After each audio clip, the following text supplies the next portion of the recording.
All right, hello and welcome to the Matchday Vlogs channel. As always, please remember to smash that like button, hit subscribe because it really does make a difference to the channel. We're here this evening to talk about yesterday's emphatic win down at the Valley in front of Nathan Jones and the Charlton faithful there. And of course, we're going to be looking ahead to Tuesday night's game against Leicester City. But before we get into that, this show is proudly sponsored by the guys over at Happy Hot Tubs, where this show, this month, they are offering a buy now, pay later finance so you can have the tub installed in January 2026 with zero deposit and not a penny to pay until January 2027. As well as this, they're offering a free annual service worth £349. Find them online or visit a showroom near you. And if you mention Matchday Vlogs during your tub purchase, you also receive a special gift from us too, so check that out there. And also we have a super happy announcement to make, and that is something that happened this afternoon, and caught us all by surprise, and that is, in fact, we crossed over into 8,000 subscribers. So a huge humble thank you to all of you who smashed the subscribe button and do with the things you do. It is greatly appreciated because it really does make a difference to the channel. Because without you, it would be less than this. It would be less, but we really do appreciate that. And in fact, we in that picture, we are, whereabouts were we, Jack? We're just over by the sort of the far left of the picture, kind of up where you can see that gap in the gantry. We're about there, aren't we? Yeah, we're hidden in the shadows, usually where people would usually find us. Good evening to also everyone in the chat section. Let us know where you're watching the show from. It's always fun to see how far and wide this show reaches, and also get your thoughts of the recent games, and of course your thoughts on potentially the new permanent manager. We're gonna go on to all of that, but I figure we should perhaps start off with those crazy 8 minutes of fun from yesterday, Jack, shouldn't we? Really? I mean, I don't know about you, but 5 goals really takes it out of a man. I'm feeling it today. My back hurts. For the first time in a long time, I've left the football game and my back hurts because you've jumped on it. Yes. Yeah, it's been a while since I've had a letter from your chiropractor. Yeah. So. Exactly. I've not just been sat there and bored and going, what is going on? And that's why. But no, it was amazing yesterday. What a nice day out. You know. Yeah. First of all, we didn't know where we were going to go until until you bought the ticket. So that was nice. It was a nice surprise day out. It's true. It's true. And then it ended up being probably the best away day we've seen. Yeah. There's a comment in it. How come the stream is in portrait mode? If you go, there is actually 2 streams going live at the moment, and I'm not sure if this is a great idea from the platform that I use to stream with, but it's basically streaming 2, one in portrait, one in landscape. So there is if you're on the portrait one and you don't like it, just go back in and find the landscape one. I don't know how they're going to look different, but I'm sure that will make everybody's viewing experience better. Yes, this might be the first and last time we try this mixed multi-platform setup, but who knows? We'll see how it goes. But yeah, if you're watching on Facebook, it will be in a portrait mode. If you're watching on YouTube, it will be either portrait or landscape, but they are both available, so you can jump onto the landscape one if you're on YouTube. There we go. Fun stuff. Indeed. Indeed. Yesterday. Indeed. Yeah. But no, it's absolutely amazing performance yesterday. So many standout performances. Cam Bragg, Adam Armstrong maybe had his best game in the Southampton shirt, and Finn Azaz linking up well. I think Finn Azaz really performed because in the first maybe 5-10 minutes we were really hard on him. We were like, he just doesn't look like he's up to it. Doesn't look like he's in space, and then suddenly it's like he just moved 2 feet to the right and it all worked out. And it was like, oh yeah, now he's completely worked out. He was so good. The whole midfield was just class. I think, like you said, Adam Armstrong probably had his best game in the shirt. I don't know kind of what magic Tonda's done to make him work as a number 9. Yep. But he probably looked like the best version of Shea Adams we've ever seen. Yeah, it was great. Really, really good. It was that partnership of him being able to work with the wingers and those wingers being so aggressive going forward. You know, having those players around him that just wanted to attack the box. We heard that so much from Will, wanting them to attack the box, and then he's gone, and now suddenly we're doing that. I don't really understand Hmm. why they weren't doing that the entire time. Yeah, I get the impression though there's perhaps been a bit more detail shared with the players from manager to player than perhaps there was previously. I don't know if that's unfair to say, but maybe the stewardship under Will Still was a little vague. Do you reckon that was the case? Yeah, I think you heard those interviews before when he was sort of like, he expecting players to just know where to be and know where to go. He was saying like the players were saying, "What? Well, am I allowed to go there?" Doing that kind of thing. I think he was just leaving it. I just don't think he was aggressive enough in his approach, and I think Tonda's got to step in when they're playing so badly and kind of just be quite a forceful hand straight away. Just be like, right, you need to sort your stuff out because we need to get going here. I think just that little bit of push and a little bit of, right, this is where you should be going, this is where you need to be running. Suddenly they're doing it. Suddenly they kind of look like the team that we assume we're going to see all season. Yeah. Just annoying it's taken, till November for it to happen. Yeah, it's kind of frustrating because you've known there's quality. I mean, we've seen it from Leo Cienzo, we've seen it a little bit from Casper Yander, but to see it link up in the way that it was, I mean, I think maybe Charlton were set up a little bit overly open. Maybe I thought they were pressing incredibly high, and certainly after that third goal went in, I thought, well, maybe they would see a slight shift, but they just kept doing it. And we were joking in the UA end, basically, it's a bit like if you're playing a mate on FIFA and you've got one little trick and you just keep doing it and you just keep hammering on it. It's just like, why would you not adapt to that? Yeah, it just, as good as we were yesterday, you have to think a little bit of it, like how bad were Charlton that they weren't really offering much at all. I mean, how many shots on target they ended up having? I think because at one point I checked and it was 2, and it was just one of them was the goal, and then one of them. We had 20 shots in the first half. Mental. I mean, and not a lot in the second half. It dried up a little bit second half, but just at that space of time, they just seem to know everything and every player. I don't know if it's because everyone's finally playing their position. Yeah, when I was watching Tom Fellows that game, it was just like he was just up and down the wing. He didn't. I love to say, his heat map must have just been a straight line. Yeah, because that's all he was doing. I think you just get your wingers doing exactly what they're meant to be doing. The players, funnily enough, just playing their position. Yeah. Suddenly it all just seemed to click into place. I mean, and also, like you said, Cam Bragg was so good in the middle of the park. His stats were great after the game. He kind of made Flynn Downs look a bit stupid, really, especially when Flynn came on later. And I thought the midfield, he looked even shoddier. Yeah, he did absolutely superb. Yeah, after seeing the 21s playing against Madrid, there was so many times I thought, just get a few of these boys in because they've clearly got know how to play football, which is the senior team don't know how to do most of the time. Yeah, and they've got a bit of heart to it, and they care, and it's just so good to see it.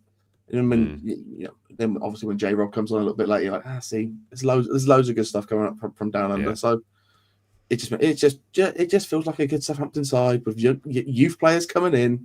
Yeah, beautiful. Exactly that. And we got Oreo also there coming in as well. I mean, when you just look at our midfield, it's pretty stacked now. I mean, you consider we've got Shea Charles out injured, but when he comes back into play, we've got Casper Yander there, we've got Oreo Romeo, we've got Flynn Downs, and like we said yesterday on the way back, it's like there's no way Flynn Downs pips Cam Bragg for that midfield position.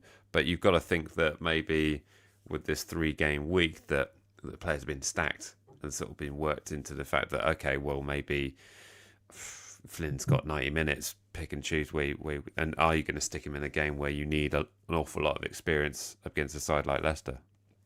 Yeah, I mean, I think it'll be a different story against Leicester because it's not less of an unknown. I think last time we played Charlton was like 2011 maybe. Yeah. So it's playing Leicester, we've played them a lot. They kind of know what to expect. It's a bit different because they just seem to be a team that we've not played in the last 5 years. So you never know going into it. I don't know if Ori's going to be. I don't doubt Ori's going to be fit for it. I wouldn't be surprised if it's just the same that we see again. Yeah, maybe. But do you think when Charles is fit, where does that place Downs then? Of all the midfielders, like he's right at the bottom. Yeah, but it January, just gives ship him out. Ship him out January. We don't need him. Ipswich might take him. But before we move on, I mean, I think we can wax lyrical about that Charlton game, but I did see a tweet, and I'm sure many people have seen this very same tweet because it's been sort of reposted by many large platforms as well, and now it's been reposted by us. Not sound super snobby there, but yeah, no, this one here from SFC Toby. I need assistance. I've turned on to Charlton versus Southampton on Sky Sports Plus, but it's showing me Charlton versus 2015 Barcelona instead. Oh my, yeah. It was a bit like that, really, wasn't it? Crazy. I mean, I, a few people it, message me say it's like we're turned into prime Brazil. yeah, I don't understand it. Just like it for the first time, I don't know in how long it just looked like a fluid, liquid team. I mean, what was it? I think before the game, Charlton had conceded 4 goals at home in 2025. I think they were was it, okay, 23 win. Was it 23 games at home? Like yeah, one it loss. just In seemed 23. it was a fortress down there with the valley, and then suddenly, last Southampton show up. It's insane. But what, do you think that's going to carry over to Tuesday?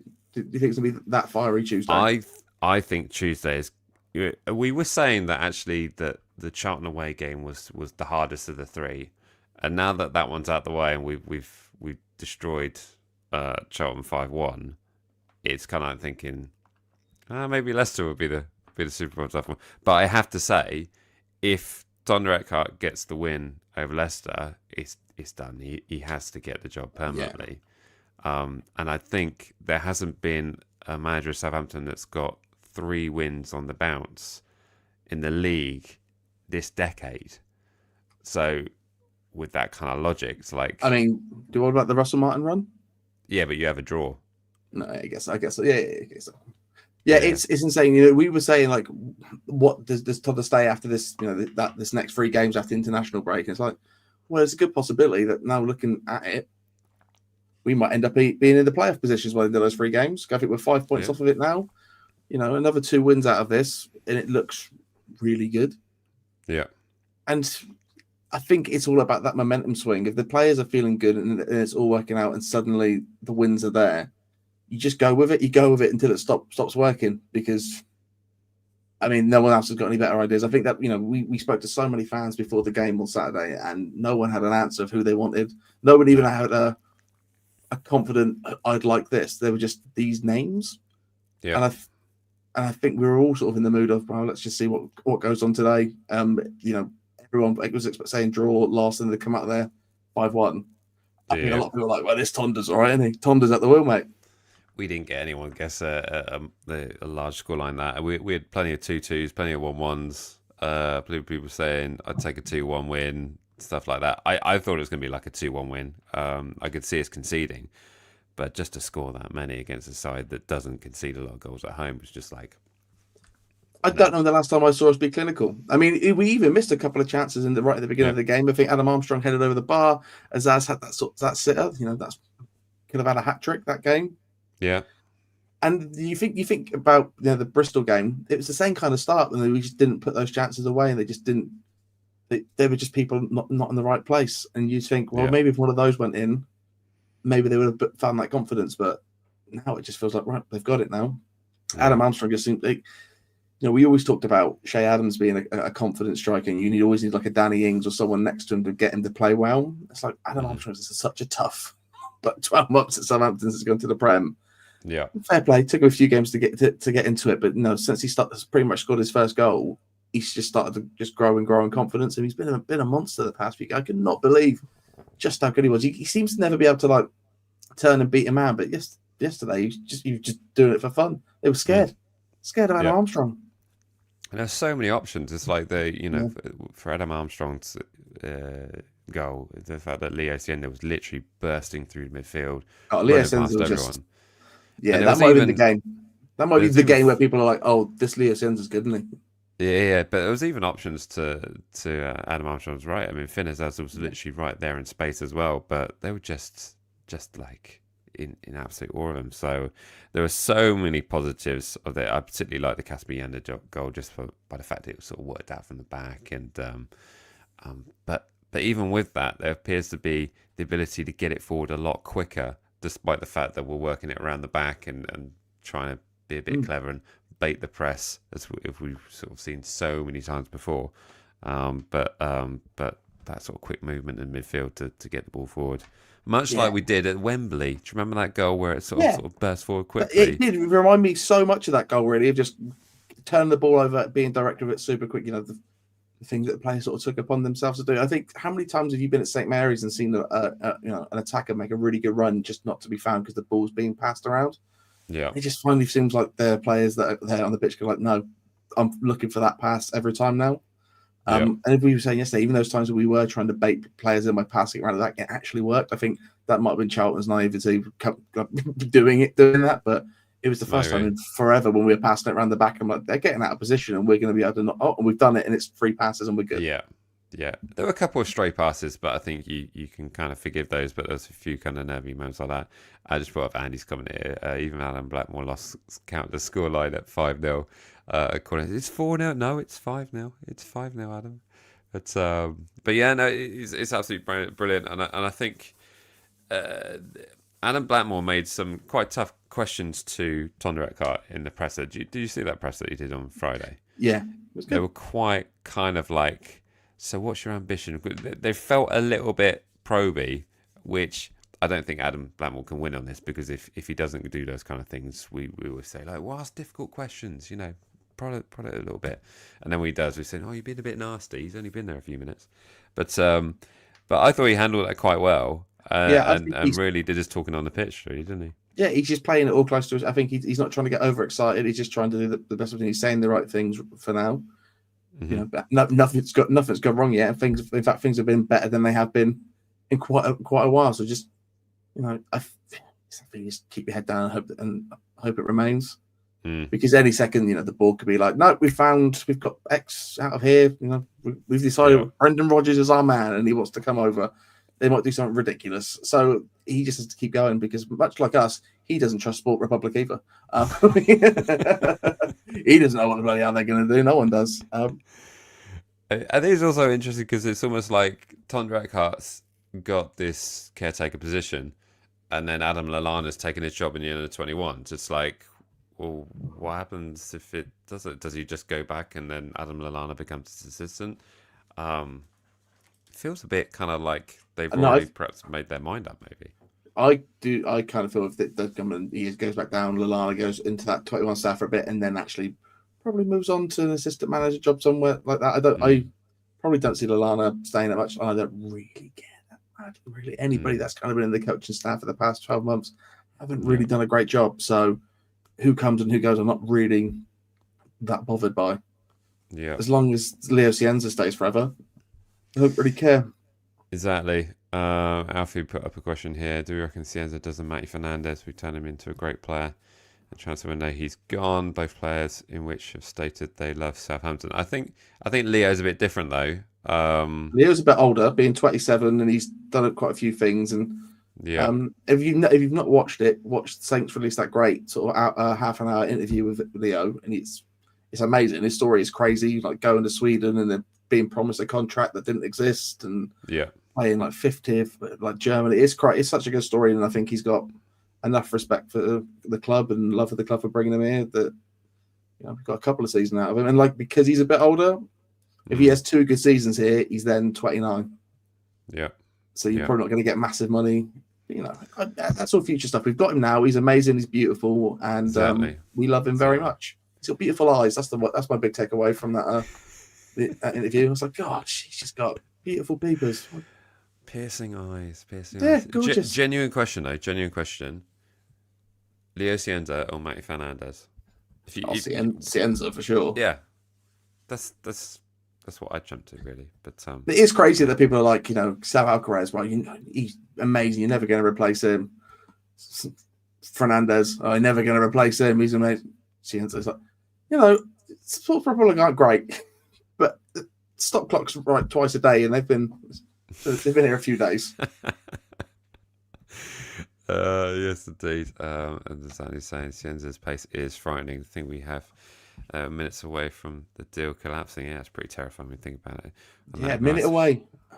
Hello to everyone in the chat section. Important question here from Chrissy. How many Twix did you eat that game? None. We couldn't even get a pie in Charlton because the I mean, concourse was tiny.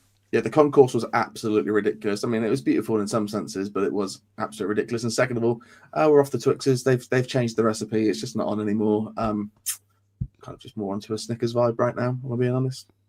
Another conspiracy about the recipe at Twixes. It's just not on. What's happened to our world? What's happened to it? But yeah. So right, moving on to Tuesday. How are we feeling? I think this Leicester side are sort of grinding out wins here and there. They're also having some absolute howlers. I don't think the Leicester fans are particularly happy at the moment. I understand their points deduction is due next week. They sold Vardy off the Italian league. Tearing up in Syria. And haven't replaced him. And I think that's kind of been the crux of perhaps their issue, but they have their frailties, but they also have a lot of experience in that side. A certain tall Danish defender that used to play for Southampton, but and plenty of Spurs rejects. But I don't know. I'm feeling that this will be a very good test for Tonda and the Southampton side going up against a Leicester side with a lot of experience in it.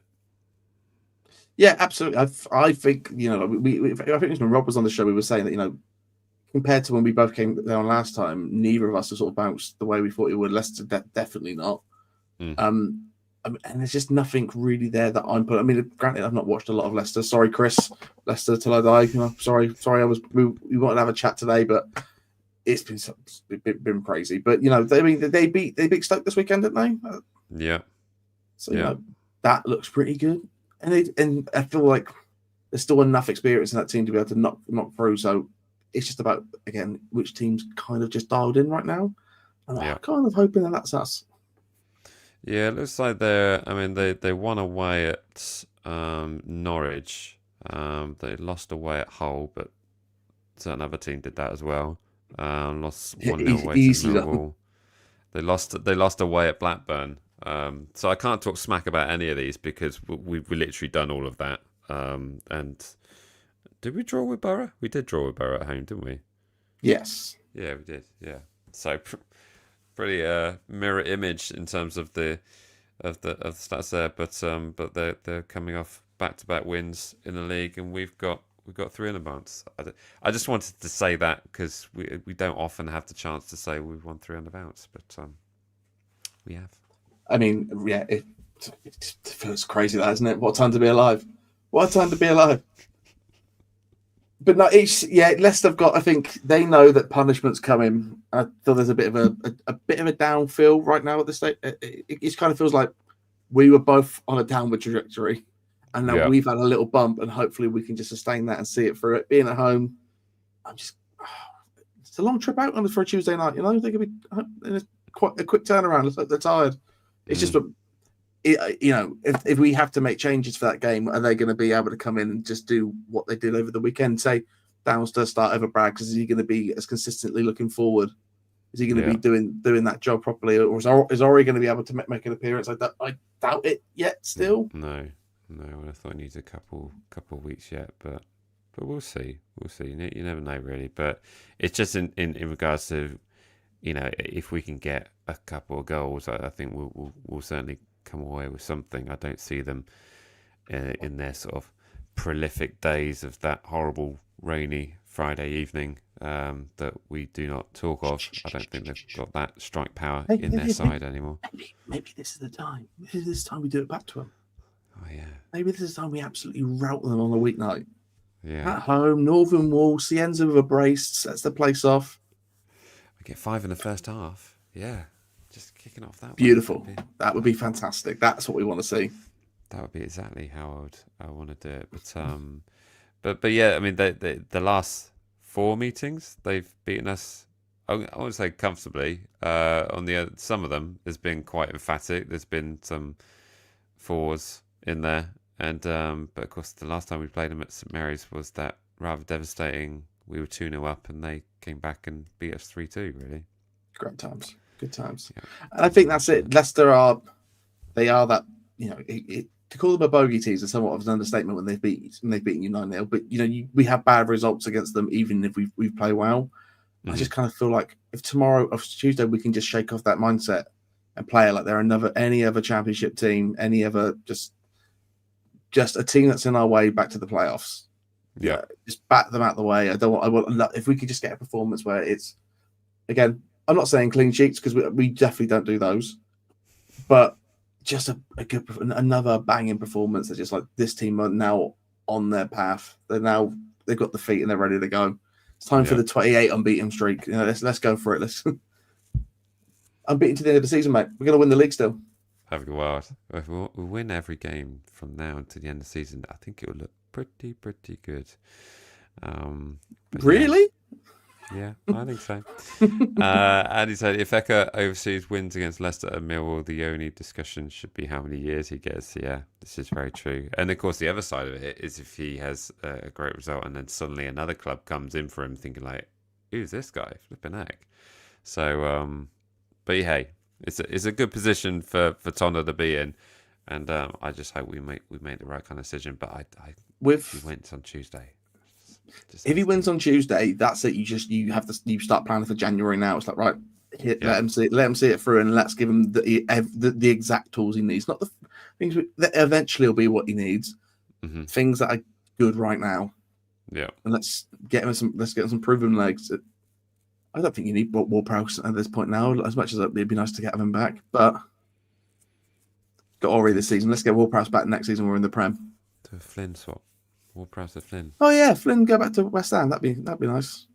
Yeah, they both like each other at each other's clubs because he's still a West Ham fan, isn't he, Flynn? So I never think he really ever stopped playing for West Ham, to be honest. Maybe. Okay, right. Should we jump straight onto it? I haven't got the formation thing because I kind of think it's going to look very similar to what we saw. Yeah. So in terms of the team sheets, I think we can pretty much think that, okay, what we saw at the weekend, maybe with a tweak in midfield to rest some tired legs or mix things up a bit. I don't think we're going to see any massive changes up front. I think he has to go with Finn Azaz and Adam Armstrong where they were. We saw a little bit of Damien Downs. It wasn't really working how it was. He did get a shot away, but it's I don't know. I don't know how that one's going to pan out, but I just certainly want him to have a performance where he gets a little bit of confidence behind him and sets the season off. But it's difficult to watch at the moment. It really is. Right, so let's move straight on to the score predictions. It's Sunday night. People are busy. People have got things to do. They're tired. We had a long day yesterday, didn't we, Jack?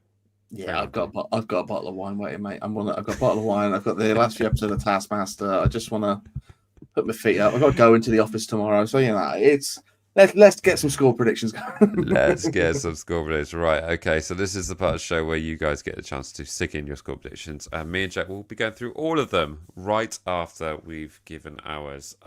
It's been a while since we've done a live show, Jack. I can't remember who goes first. Is it? Well, I went first at the game, so why don't you go first? It's a good point.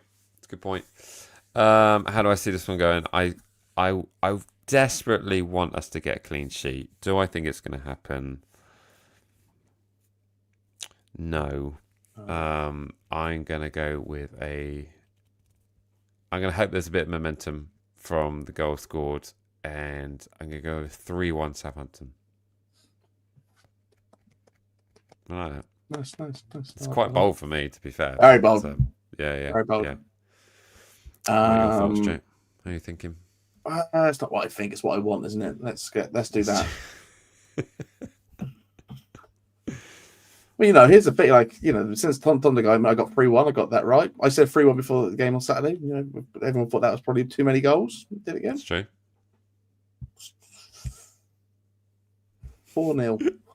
4-0. So I knew you were on the fence because you're thinking I've got to go bigger than what Mike just said. God, well, no, because here's otherwise the thing: our brand doesn't work. If I wasn't trying to be this is a serious show where we talk about football seriously, I'd have said let's go 8 or 9. It's time for the meme to come around the other way. Whatever, let's do it. Yeah. But because our team's amazing right now. Cienza's going to rip you apart. Yeah. But for the sake of having it written down. Let's go 4. I like it. I like it. It's got a good ring to it, and I desperately. I mean, if that ends up being a 2-0 or 3-0, I'd be still equally amazingly happy. I think that 0 is the real kind of cherry on the cake for most Saints Exactly. fans That's to do that. what I would say is like I would say 9-0, but in reality, Southampton not conceding a goal is worth 5 goals. Yeah, exactly. It's So, true. It's true. That I think you're spot on that. Yeah, totally with you. Right, let's go through the chat section. Thanks everyone for joining us so late on a Sunday evening. If you are watching us on replay, be sure to stick in your thoughts in the comment section. Of course, the score predictions as well in the comment section. Always fun to keep the conversation going that way. Right, let's start off with Dan. He was in first. He's going for a 3-0 Saints. Christine's going for a 3-1 Saints. Ryan is going for a 1-0 Saints. Yander to get the goal. What a goal at the Valley yesterday that was. Alfie, what I want is a 3-1. What I think is a 2-2. There's been a draw predicted. Look at that. Oliver's so on brand here. Oliver is going for a 9-0 Saints. Love that. Yep, did get the match right there. 7-3, Adamaldo hat trick. Leicester, don't care. Love that. Love that. And Spin Dacre is going for a 3-1 Saints. There we go. Lovely stuff.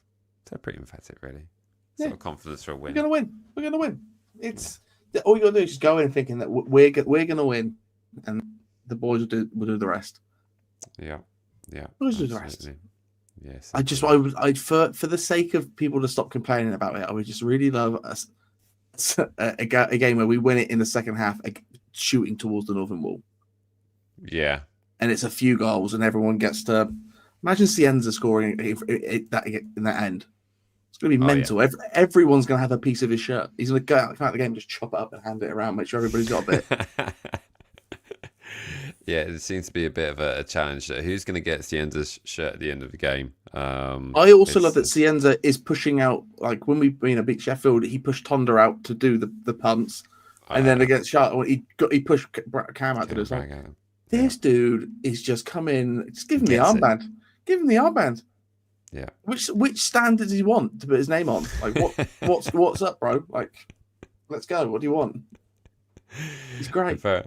Apparently, speaking of the stands, the Valley is the Alan Kirbishley stand, and Alan was actually there at the game, and he invited a few ex-legend Saints there, and I think Mark Dennis might have been in the box with him as well. But I was thinking, like, why don't we have some names around the stadium at St Mary's? Just a thought, throwing it out there. You want a blue plaque by our seats, don't you? I get it. They are becoming iconic seats. So again, when they did the under 21 games, I've heard like those seats go like that because people are like, I want to sit in the matchday vlog seats. Not quite what I had in mind. That made me think maybe why is the Kingsland called the Kingsland and not the Mick Challenge stand? I don't know. Sorry, mate. First of all, you've got Gabbiadini's pizza. That's true. Yeah. And that's second of all, that's all you need. Yeah. Yeah, maybe. So you think you should go for the stuff in the concourse rather than? I guess there's murals in the concourse. You know, murals in the concourse. There's Latiz mural and there's plenty of other stuff as well. So yeah, it's a good shout. I would like the Latiz Malibu bar.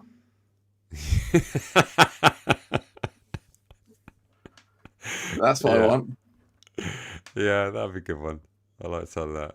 Yeah, just as Malibu and Coke and fish and chips. That's all it does. Yeah, absolutely. There'd be a hospitality section that is just very much straight down the line. Exactly that. Yeah, it's a Sean Dyche penalty. What is it, Mike? Are you part Spanish? I'm not, but apparently, my surname has Spanish origins. And I was told that by some friends of mine in Barcelona. And when I was told that, I did think, is it just someone that just says everything is from the country where he is? So, one of those people that's very proud of that. You see that? You love that? That's from our country. That's where. But apparently, it's true. don't know. You reckon, do you? It's yeah. I don't know. I didn't want to argue. I didn't want to be rude. I'm British, so I just went, oh yes, yeah, yeah, Oh, there you go. yeah. Spanish people are. I don't know if you can stretch that far, but there we go. Barcelona Mike. Oh, Barcelona Mike. You're going to go on my phone and say, oh, Barca Mike. We're getting like the Barca vibes from yesterday's game, aren't we? Prime Barcelona, yeah. 2015 Barca, yeah. Iniesta, Deco. Love that. Perfect. I'm waffling now. Sorry, I'm still bubbling on from yesterday's win. But there we go. That is the show this evening. Thank you so much for joining us this evening. If you are watching us on replay, be sure to stick in your thoughts and comments in the comment section. And me and Jack will be there at the game on Tuesday. You looking forward to it, Jack? It's going to be a good one. Mate. You know it. When I remembered on Friday night was like, oh, the game's on Tuesday as well, isn't it? It's a quick turnaround. That's annoying. But after Saturday, I was like, I can't wait to go watch some more football. This is fantastic, isn't it? Finally, some good food. Here we go. See. Yes. Yeah. It'll be certainly good to get back to St Mary's with a bit of momentum and a big test, big test. But we'll wait and see. But mark my words, if we see an emphatic win, or if we see a win, Tonda will be the next Southampton manager, permanent manager. Tonda at the wheel, Tonda at the wheel. Yeah. What was that song you started the chants for on Saturday? That Nathan Jones one. We couldn't stop. I've never heard you sing so loud. Never heard you sing so loud. You love the Monkeys, though, don't you? You love the Monkeys. Yeah. Oh, what would it be? Yeah. I didn't start that. What was the next line to? I can't remember. And football team. A sheep football team. What? A cheap football team. Cheap football team. Yeah. Lovely stuff. Right. On that note, we'll leave it there. But thank you so much for watching. As always, remember to like, comment, share, and subscribe. And thank you once again for the 8,000 subs. That is a massive thank you from both me and Jack. So be sure to give yourselves a pat on the back for that. We do greatly appreciate it. Thank you so much. So as always, remember to like, comment, share, subscribe, and me and Jack will see you on Tuesday. All right. See ya.